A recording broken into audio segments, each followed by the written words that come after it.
first of all, getting to know you for the first time, what was the process for you getting to North Carolina? First, getting acquainted with Belichick and just kind of the process of getting on board. Well, I'm looking at your shirt, your Chicago shirt. I was in that area in when we first met. So in I think 2000 and maybe 11 or 12, I was at Notre Dame as the defense coordinator, and he was scouting or talking at one of our clinics. Him and Coach Kelly are close, and that's when we first met. Formally. How I got here, that's a much longer story. Where the rubber, finally met the road with Coach and I. I can give you the Cliff Note version. So in 2020, just didn't really fit, had a hard time with the program, got let go. It was just a bad time. Really a blessing for me, honestly, in my life, but an adverse time. So, and I'm not sure it was a fit as so much. It might have been 2020 and COVID just like ravaging the world, right? So hard to really look at any of those moments, too deeply in terms of being a fit or not a fit. But I'm at home. It goes down like that. I mean, you're like, in terms of professional, you're rock bottom. Like it's hard. So I had to restart like everything. And I didn't have anything. I had a computer, I didn't have a digital editing system, nothing. So I created like a goal for myself with a plan to protect it. One of them was to do my own season for that fall. So I had selected 12 teams. I selected them based on defensive systems that were similar to what I had done. And I went NFL, college, NFL, college, NFL, college, NFL, college. And I was going to do the whole thing. I was going to game plan it, create in advance, game plan it. I was going to walk or exercise while the team might have been at practice. Like every part of it was going to be exactly, I wasn't just going to, I was going to wake up and go to work, which happened to be just kind of at a desk in the corner of the room, So literally, so I did all of that. I thought, can I create these advances? That was going to be the hardest part because I didn't have any video. I didn't have a video system. I didn't have a clicker. I didn't have anything. So I just literally downloaded the Real Player, and then I started sending Omaha steak packages to video coordinators that I knew, and they would send me zipped video. I would unzip it, which I had to learn how to do. These video systems have their own analytics systems, so I didn't have that opportunity. So how do I create real statistical data without having a video editing system? Why? Excel. So I had to, between my children and watching YouTube, I had to learn how to do Excel and drill downs and pivot tables and create real statistical data once I had the video taken off, which was a challenge unto itself, right? A Real Player, if you've ever worked on the computer, if you're not careful, with your finger, it goes either all the way back to the beginning or all the way to the end. So without having each play clipped, it was a challenge. Took me a while, but I created 4 advances. And I thought, and I liked them. I thought, you know what? I'm going to send these to the teams. Not just because I was interested and maybe they'd like them, generate something. And one person called. One person. Bill Belichick. You say you sent them to teams. Was it just sending them to the NFL or college or combination? Like I said, I had the first 4 games went college, went NFL, college, and I sent them to either the head coach or defense coordinator, whoever I knew. One of the college teams, the coordinator was a GA for me. So, I sent it to him. One person called, Coach Belichick. He said, how'd you make this? He said, no. He said, where did you get this? I said, I made it. He said, how'd you make it? I said, I made it at my desk in my bedroom, So he blew, just on a personal level, he blew a lot of wind in my sail at that time. Yeah. Right? Did he offer a job, or did you go in as a... No, I just started. He then, over time, that's 2020. So he then over the next 2 years engaged me a little bit more with potential projects or things, or look at this, or what do you think about that? So I'm not going to get into the specifics of that because it was, between him and I. But as I performed for him, I think he got more confidence in me over that time. Then I ended up getting a job at LSU with Coach Kelly, and then it became more of a scouting conversation at that point of players that I had either crossed over with in the SEC or were on our team. So and then Mountains moved, and he ends up at UNC and called. So I feel blessed beyond. And I had already pointed to this program, not just because Coach Belichick is the greatest football coach of all time, which he is, at least from my perspective, after being here doing this for 30 years. And playing before that, I played for Hayden Fry at Iowa. I worked for Hayden Fry at Iowa, and then all the people that I worked for. There's really nobody like Coach Belichick. So, but I was also excited being at Notre Dame with Bubba. There's an administrator there kind of on the leadership team at the school at Notre Dame, and they were classmates. And so I had always heard about Bubba Cunningham, so I was so excited to come here and have a chance to be also under his leadership. So special. Jeremiah? Hey, Coach. Jeremiah Tosh with Charles on this side. Hi, Jeremiah. Hey. Just wanted to ask you about the playing on the field.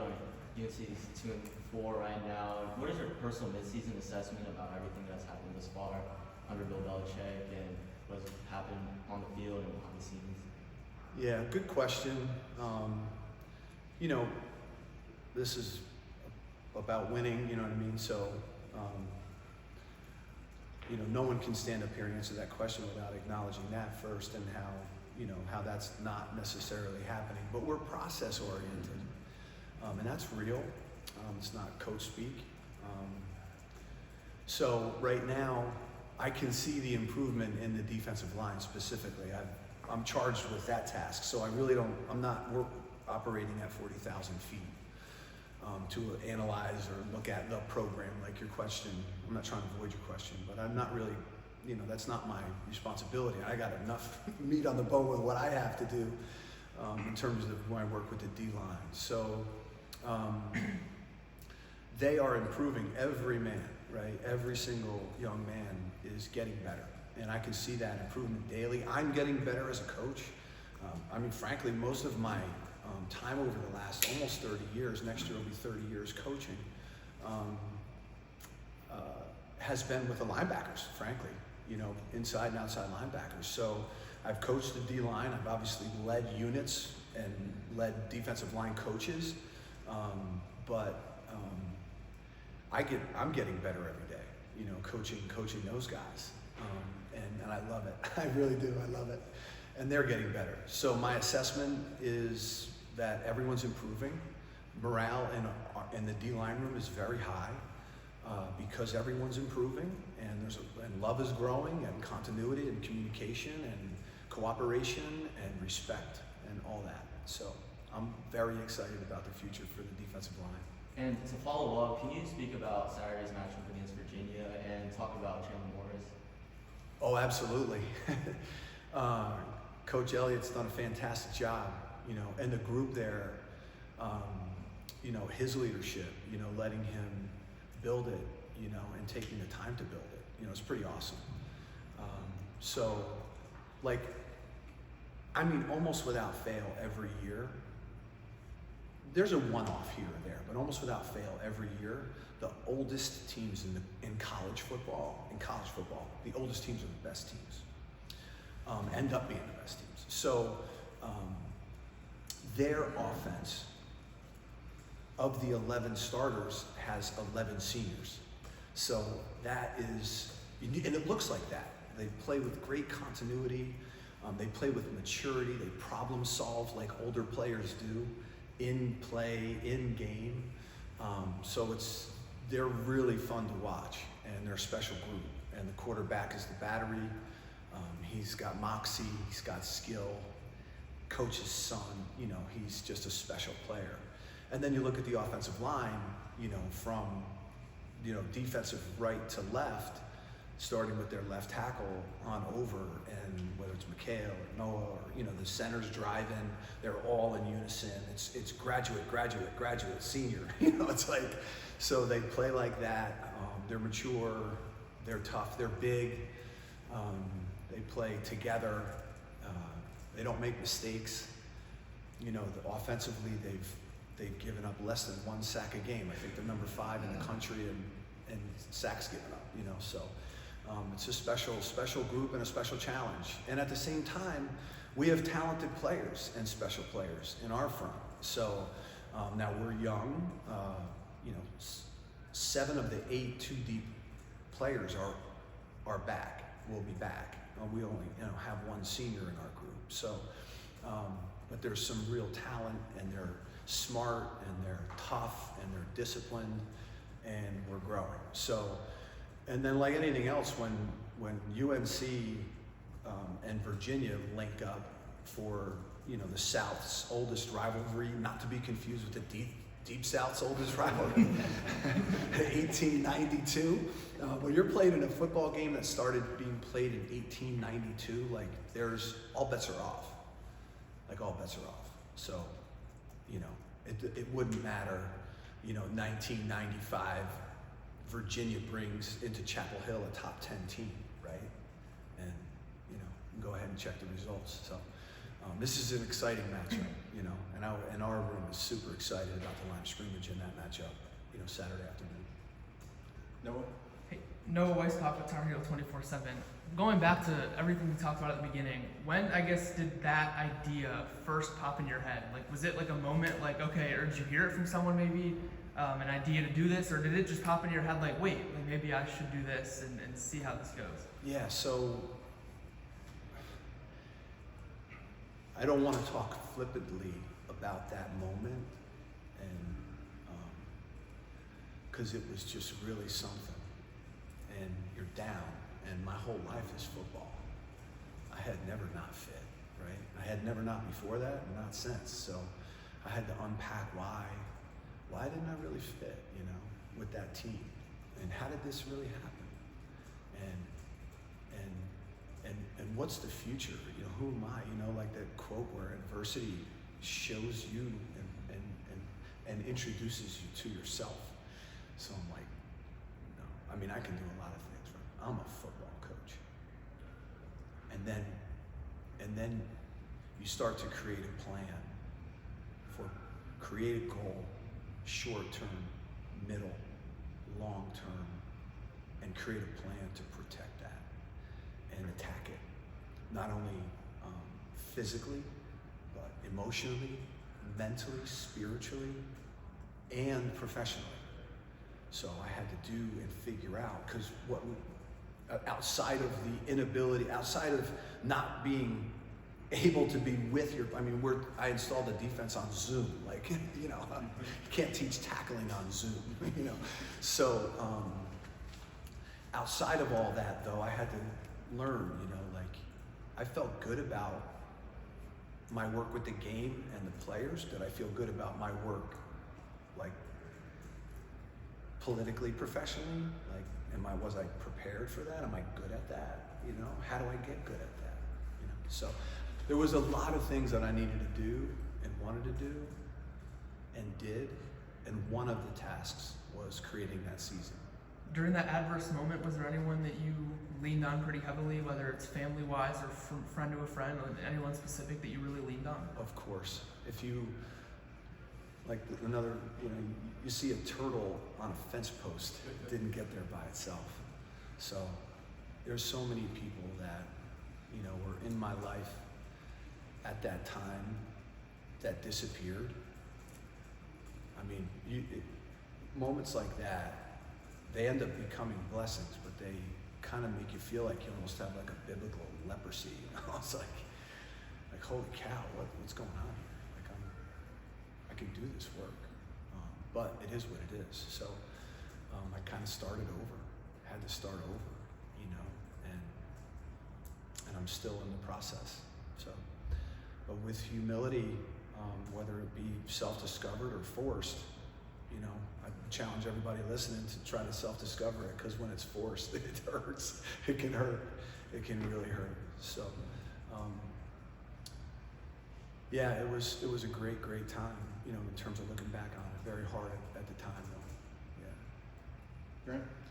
Hey, Coach, Grant Sasser, Tar Heels on that side. You know, speaking of Chandler Morris, going off of Jeremiah's question, what are some of the difficulties of going up against a dual threat quarterback? Because I know you used to be a defensive play caller at Notre Dame, and of course you're at LSU when Jay Dan was there, and I was there covering the team. So just talk about some of the difficulties of stopping a dual threat quarterback, and what are the best ways to do so? Yeah, it's almost like they have 12 guys. So a lot of conventional offenses or other, now it's pervasive in college football, not so much in the NFL, although it's more, that run this style of offense. And have a player as the trigger puller there driving that can really run as well as the back, right? So I was at Oklahoma, we won a Big 12 championship with that group there, and you know, Kyler was fantastic to go along with Jaden, who was fantastic, both Heisman winners, and I was on the grass with both those guys. So you know, you get a chance to see firsthand, you know, almost like with a flamethrower. If you don't figure this out on a Tuesday or in spring ball, you're going to get embarrassed. So you have to kind of treat it like that. So you need to have a hat positioned to address that player if in the event he pulls it and runs. So that impacts coverage. You have to be aware of the pocket and how you rush, so that you can either force that player to throw from the pocket or push him in a direction where he doesn't throw it as well when he's on the move that way. So there's things that you need to be really thoughtful with tactically to deal with a player like that. Shelby? Yeah, I was just gonna follow up what you said earlier about the like people not reaching out. It's kind of like the Mike Vrabel quote about like no one texts when you lose, that sort of thing. Is that kind of what you're getting at, or? Yeah, oh, absolutely. You know, it's no one's fault. It just is what it is. You know, so at those times, you know, through adversity, you know, you just have to figure out a way, and you end up inevitably becoming stronger and better. And there's nothing disparaging about the people that didn't reach out either. You know, it's just one of those things, you know. And the staffs, you know, when you're talking college football, it's a small staff, you know, and there's not many teams. So there's not a lot of, it's hard. And we're a small fraternity of people. So, yeah, I was excited that someone did reach out, and I have a strong network of people mostly people that I've actually worked with, that got a chance to just I've been on a team with, and those are my greatest advocates. Yeah, a quick follow on that. Again, just not to harp too much on it, but it's a cool story that you kind of sharing. Well, there's so much more to it. Yeah, so to follow up, right, I guess just kind of like moving it forward a little bit, how did that experience of, you know, getting fired, and, you know, you're at home and you're going through all the tape, just all that stuff that you explained, how has that informed how you approach coaching now? So much, so much respect, so much humility.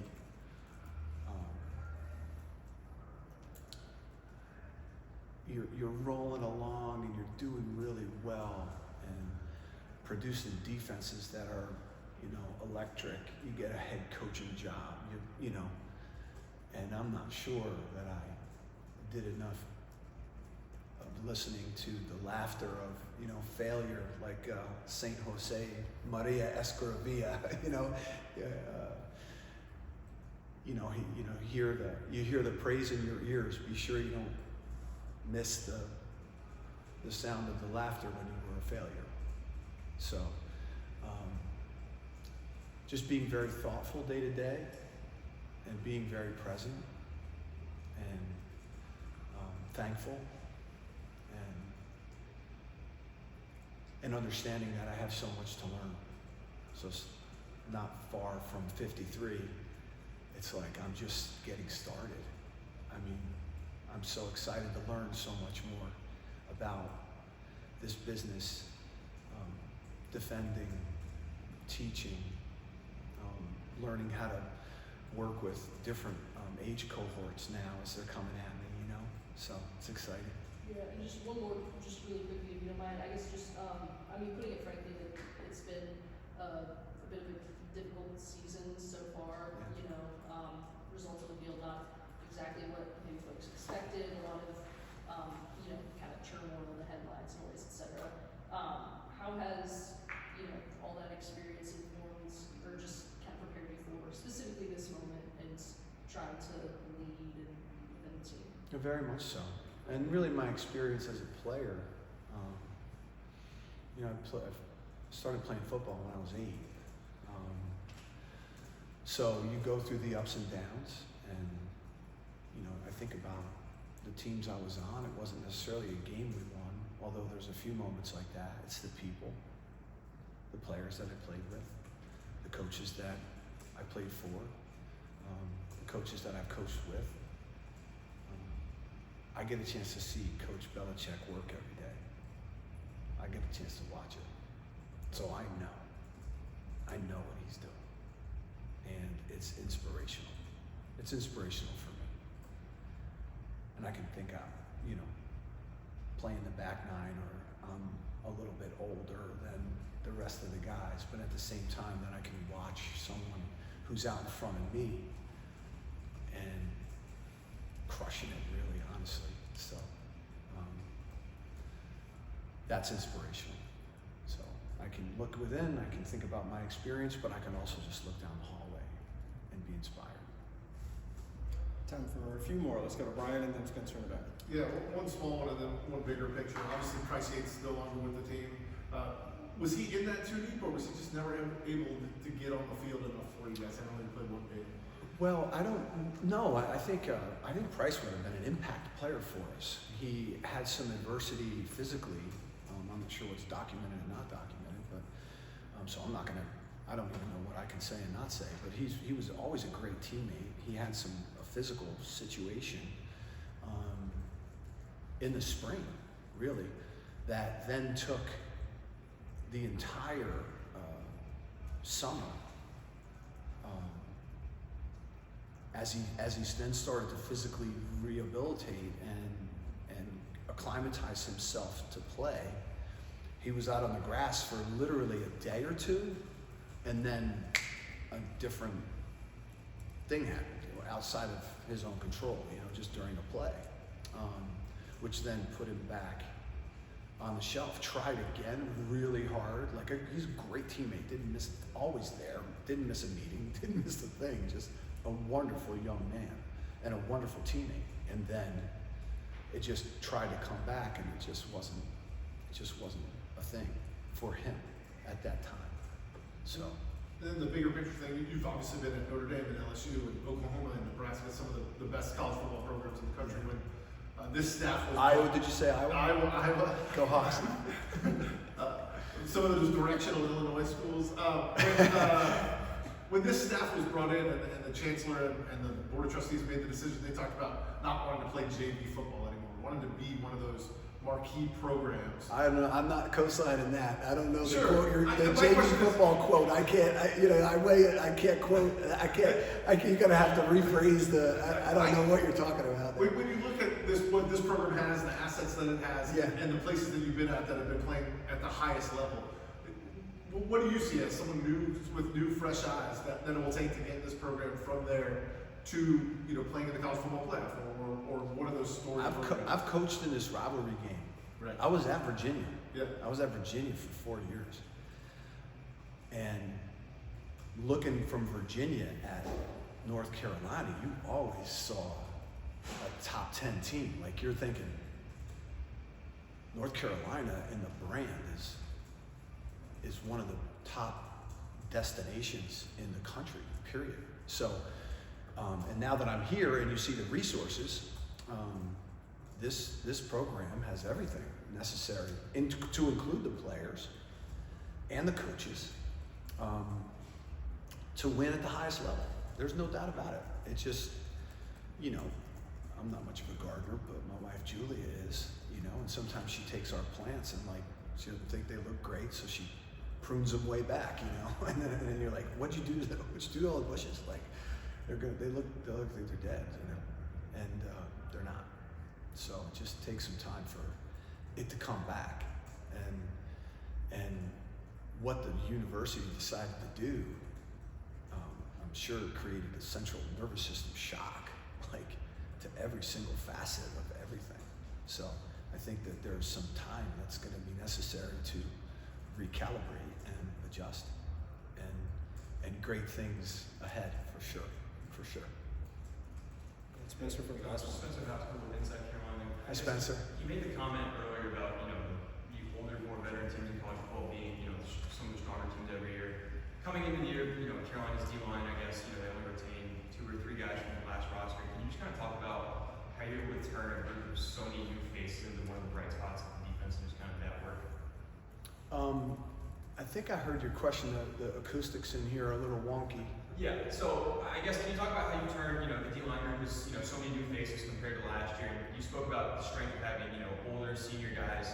How you were able to turn the group of so many new faces on this year's defensive line into one of the strengths of the defense? I think part of it is like not acknowledging a turn. Like we're in that process, and during the acquisition process, you know, you want to be with like-minded people and with similar values and goals. So I got a chance to meet all these guys and spend time with them, and was pretty frank about the ones that felt like we were looking in a mirror at each other. Like, okay, I don't look anything like Fleazy, right? But we do. We're like the same. You know, I feel like I'm looking in a mirror when I'm looking at him, and hopefully he feels the same way about me, even though we don't look the same. So that's part of it, and we're growing together. And every day with respect and humility and diligence, and just trying to teach them and give them, you know, ways to improve in football and in their skill, and then help them become better men than they would otherwise be, and do that consistently. And because of that love, we're growing together, and it's not a finished product, but they're good people, and that's what Coach Fry used to say all the time. You know, if you have good people on your team, you're probably going to win. So Perfect. Good stuff. Thanks so much.